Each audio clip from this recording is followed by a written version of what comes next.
case you don't know who we are. We're Vicky and Lindy. What were they called? Linda and Vicky. What? I don't know. That was a duo. Don't worry about it. Moving on. Hi, this is Lala here from Lala for Business. And I'm Michelle and I'm from the Carbon Group. This is our second video to talk about your business financials. So this one that we had was probably the most popular request, which was how to price your products or your services. So Michelle's going to walk us through some fundamentals of that, and I'm going to pipe in with some bits and pieces along the way. Okay, this is a big one, and I think it's something that people get wrong because they come at it from a lot of different angles. Yeah. Now, I'm going to try and keep it as simple as possible because I know that this is the part that confounds people a lot. So, how do I price my product or service? I'm going to break it down to products and services, although the steps pretty much are the same. So, first of all, you need to start with the end in mind. So let's talk about Lala. We went through this process, and Lala does one of two things. She actually does products and services. So I said to her, we need to write down everything that it costs to run this business. Yeah. Because when it comes to your products, there are two things that you have. You have what we call fixed costs or costs of goods sold. So for every one thing you sell, so let's take one of Lala's invitations. You have the paper, you have the printing, you have the card. That all costs money. Yeah. And if you sell one of those, you have to go and buy those things. That's called a fixed cost because for every time you sell something, you have to incur that cost.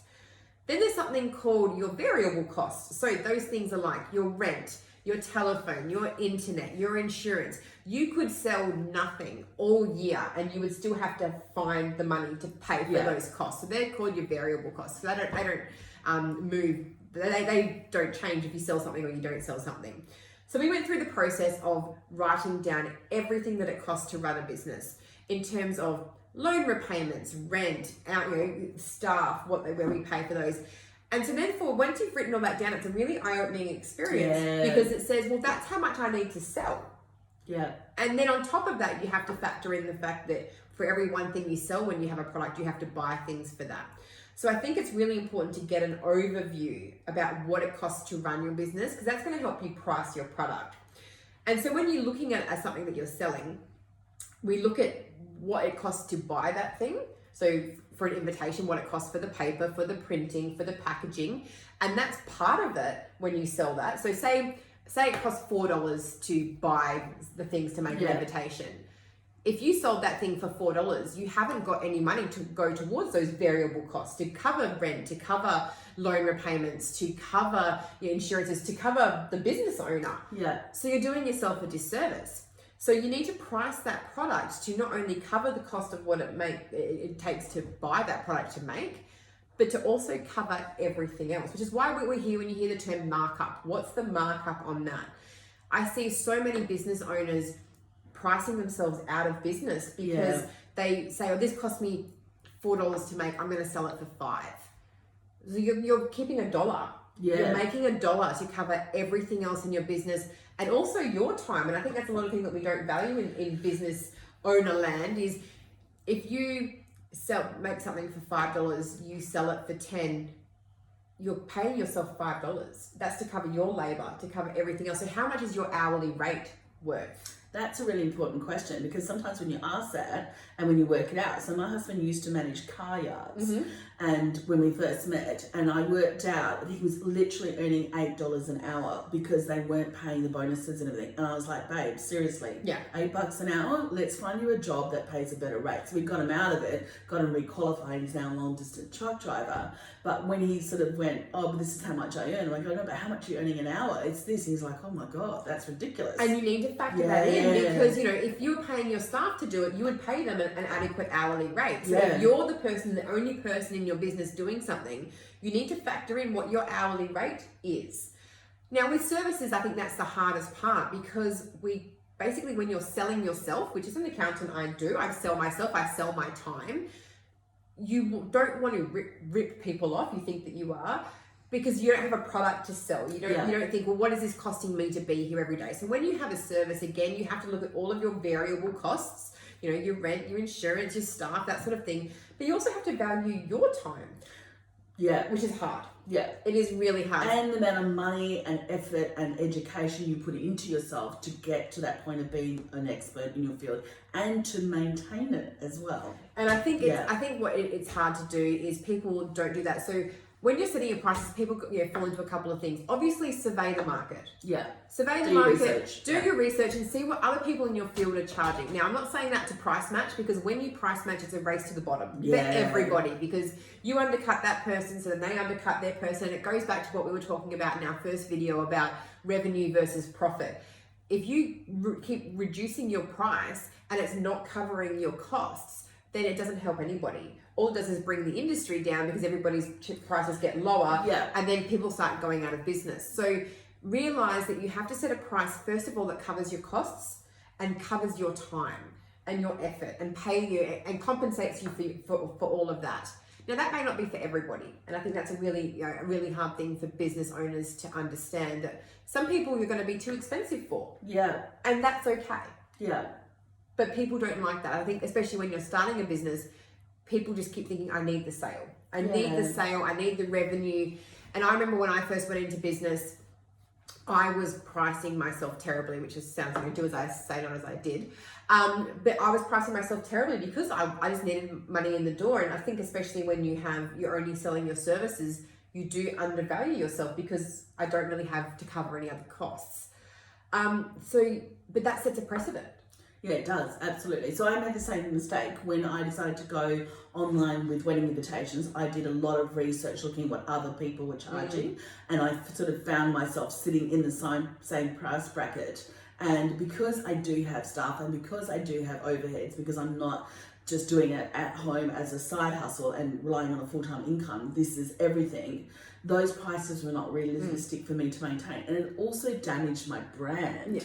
As well, because it was a contradiction to what I was putting out there, saying that I'm a premium wedding stationer, but then I was selling my price, like my invites online, at a lower price point. It wasn't talking the same language. No, and I think it goes back to the to that thing about once you set a price with somebody, that's going to be where they base you on. It's really hard to move them up. Yeah. Especially when you're giving them the same service. So if you come out all guns blazing and you're going to really impress the pants off this person, and then charge them a price down here, why would they pay you more for that? They've got an amazing service for that. So you're teaching them the value of yourself. So correct. But I think the hard part with business owners is we just want the money in the door. Yeah, we don't know. We need to figure out how much it costs to provide that product or to provide that service, and make sure that we need to break even, like all these wonderful accounting. So the suggestion would be to sit down with a good old pen and paper, if you're that kind of person, or with an Excel spreadsheet, whatever works for you, and write down every single thing that you spend to create or keep your business going. And I'm talking things like the app that's on your phone, like the app that's on, like any kind of apps or programs that you use on your laptop on a daily basis. That is all part of the cost of running your business. It is. So every single little thing that you do, like probably go overzealous on it, write it all down. And what we did is, go to the degree of taking your yearly things. So say you pay insurance once a year. Take that and break it down to 12-month figures. So I think one of the things I say to people is, say you're a service-based business and you charge $50 per hour and you work 40 hours a week. The maximum that you can earn under that is $2,000 a week. That's it. Unless you're going to up your hours, obviously. But if you're just going work-life balance, 40 hours a week, that'd be nice. 40.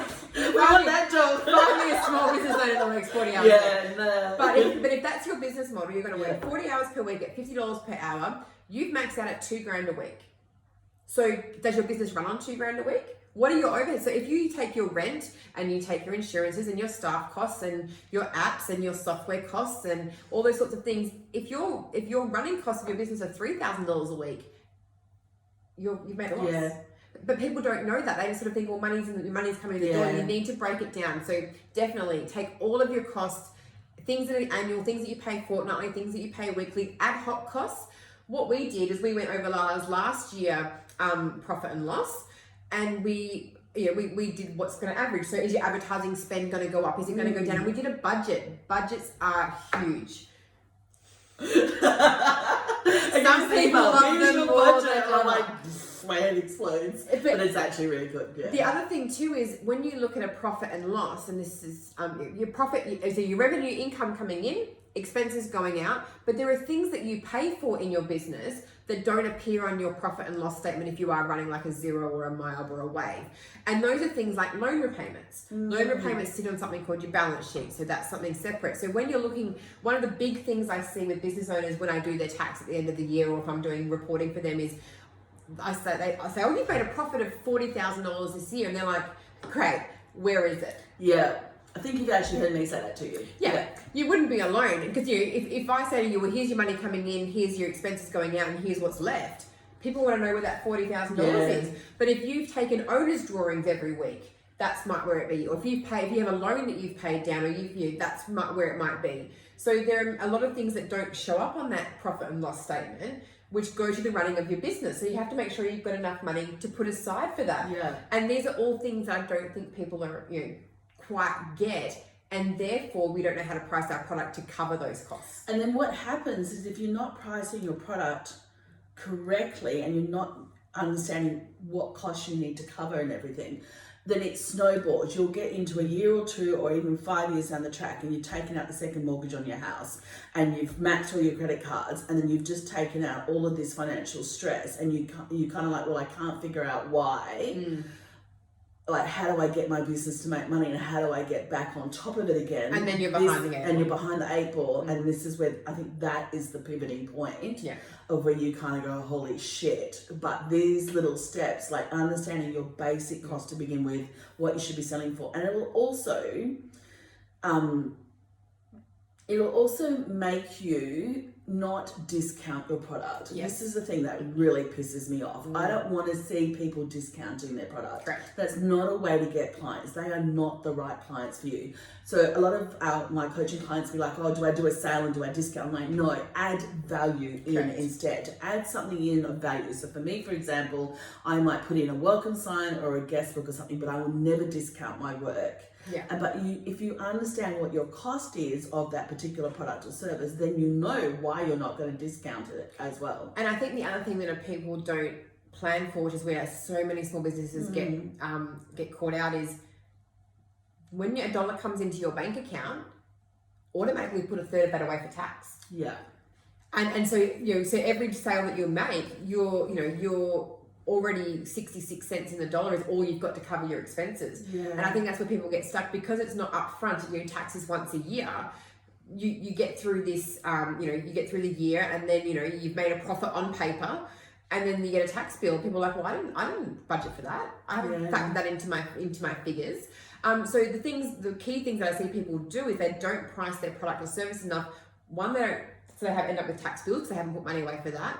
Two, they look at what they've earned for an hourly rate for all the hours they've spent on this and realize they've only paid themselves $5 an hour, or they've done it for free. Yeah. And three, they realize that they may not have a profit at all. Yeah. Because they haven't priced accordingly. But I think the biggest thing is we all are all looking at revenue, that top line. We don't want people to say no to a sale, but we don't actually look at, it might make us more money sitting there not doing that sale. Because if you sell something for $10, but by the time you look at all your costs and the cost of buying that, it takes $12 to make that thing, you've saved yourself $2 by not making that sale. Yes, that's a really good point. And the other thing that, I just forgot what I was going to say. Keep talking. It'll come back to me. So I think when you're trying to price your product or service, how do you go about it? Step one, first of all, do some research. Because, have a look around. Not that we're price competing, but we want to know where we want to sit. You need to be aware. Because as a consumer, I price shop. Yeah, I do price shop. So, have a look and see where you want to fit. Do you want to be high end and therefore obviously your product has to match, but have a look at what you're offering, product or service, and see where you fit in the market. So it gives you a guide. Next thing is work out all the costs that it takes to run your business. So your overhead, so what it costs to actually sell that product or service, and then everything else. Lastly, think about how much you want to pay yourself. Yeah. Because I think that's another thing as small business owners, we make sure everybody else is paid first, and then there's little old us in the background. And for the blood and sweat and tears and sleepless nights and missed things, make sure you're getting worth for that. You're getting compensated for that. Work all that out. sit down and then figure out, okay, if I'm selling my time and I need $1,000 per week to run my business, I want to work 40 hours a week. Fine, I can charge this rate. Anything above that is profit. And that's the other thing too. Don't just price to cover costs, price to make a profit.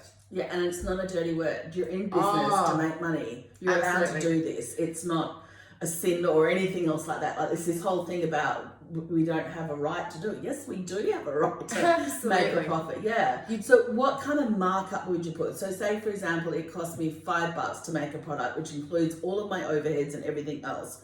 What's the cream on the top? What would you suggest? Yeah, well, see, this is a how long is a piece of string type question. It depends on your industry. It depends on, because some industries, hospitality go on very small markups. You know, make very small Same margins. in the printing industry as well. It can be really small markups. It can. Well. So, but then some others, others do Jewelry 3 times. And furniture. Yeah. 300, 500% markup. Exactly. So it really depends on your business, on your industry, on whether you're running, a sole trader thing from home or you've got a workshop of 1,000, because your overheads and all your things are really, really different. So I wish I could give you a definitive answer, but I think the key thing is look at your industry or get some advice to help run it. Like the numbers, a lot of people don't get the numbers and they don't understand how to sit down and where to go. And I remember when I sent Lala the spreadsheet we had done the first time, and I rang her and she was like, "Wash." Like, what is this? What is different this? Language? And I made it a horrible yellow colour, which didn't help the creative visual in her at all.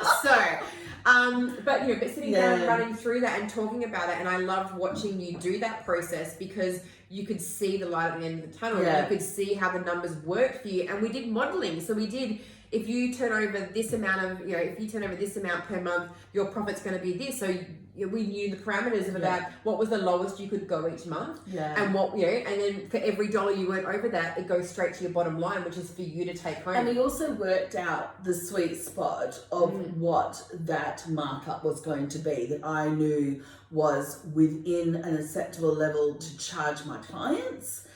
Because I'd done research and I know what works for them, and then what was also going to work for us to sustain the business as well. So Michelle helped me work through those percentages, so I knew kind of what to add on. So some of the things that people do is they times it by 3. If something costs them $1, they times it by 3 and they charge $3.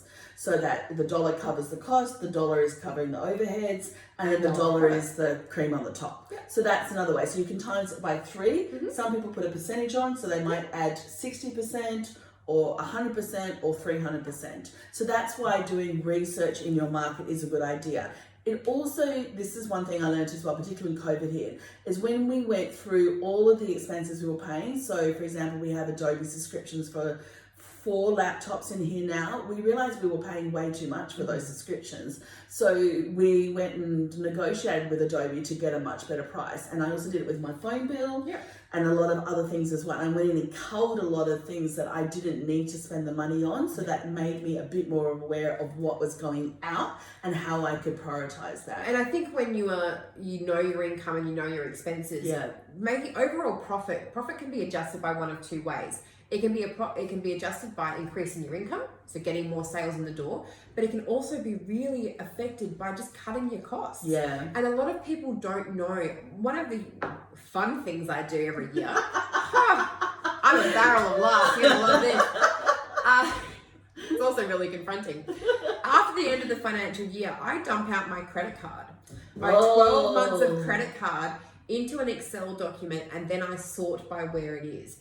And I see how much I've spent at Kmart, and I don't tell my husband, but I look up how much he spent at the tool shops, and we have a good old chat about that. And it's really eye-opening when it's right in front of you, because we are a tap and go generation. We are a sign up generation. Yeah, cool, take that subscription. How much you spend on coffee a week would be a classic example, isn't it? It is. It really is. And do you know what? I actually have done this maths in the past week, and therefore I bought myself. I saw that.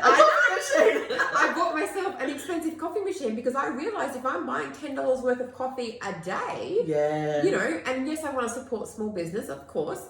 But also, you're making those decisions, and those types of decisions can be in your business. You know, if I'm spending this amount of money outsourcing, is there a way I can bring that in? And so therefore the money sits here with me. So looking at your income, knowing where that's coming from, and looking at your expenses and making some decisions all affects the bottom line. And Yeah. having knowledge is absolute power in small Because it gives you the business. ability to negotiate with suppliers. Mhm. It helps you look for better deals because you might be paying too much for your product to begin with. Yes. So that's happened to me at some point where I've looked at what I need to charge at the end and go, why is it so bloody expensive? Okay, I need to go back and find a better supplier with the same quality product but at a better price, or negotiate because I know how much I've spent with that supplier over a period of business that I've been in. So I kind of go, hey, I've been a loyal customer, this is how much I spent, can we do a better price point? And I go in that way so I can make a little bit more meat in what I'm charging as well. And look, we're all in small business and we all want to support each other. So it's not about squeezing. What it's Yeah. about is just making sure that your business is sustaining you and what you need first, and working with people that can help you do that. So knowing what your costs are, both fixed and variable, will help you set your price. Yeah. And then knowing how much you can sell of those things, either your time, your hourly time, or your product. And that's the other thing too. If especially selling your product, that's not always up to you. People have to choose to buy that from Yeah. you. So, you can look and say, oh, I only need to sell 1,000 of those things and I've made my money. But if 1,000 of those things is something that a lot of people aren't going to buy, well, then it doesn't help you. Yeah. So knowing that, the breakdown of all of that will definitely help you set your product or service price, and then know how much money you're going to make. Okay, so wrapping it up, your homework is to sit down with a pen and paper or an Excel spreadsheet and do the figures. Write down every single thing that you are spending on keeping your business going and bringing that income in or bringing that sale in, and have a good hard look at it, and then work out what you need to cover in cost. Find out your markup point. You can test the market a little bit as well. So you can try, adding on 50% or 60%. You can try timesing it by 2 or 3, and you'll know if you get the sale or you don't get the sale. You might want to do a little bit more like me, where I do less sales but a much higher sale point and profit in it, which is working beautifully for us. So that'll give you a chance. And these are all things that can be adjusted and tweaked. They're not set in stone. But if you have it all there, you know exactly where to go and just turn this one and turn this one and take this out and put this one in. It just gives you power. It does. Financial power. That's probably the word. So that's your homework. If Yeah. you need any help, We'll put Michelle's handle in the comments, and you know where I am, guys. Thanks for watching. Where did we run on that one? like 20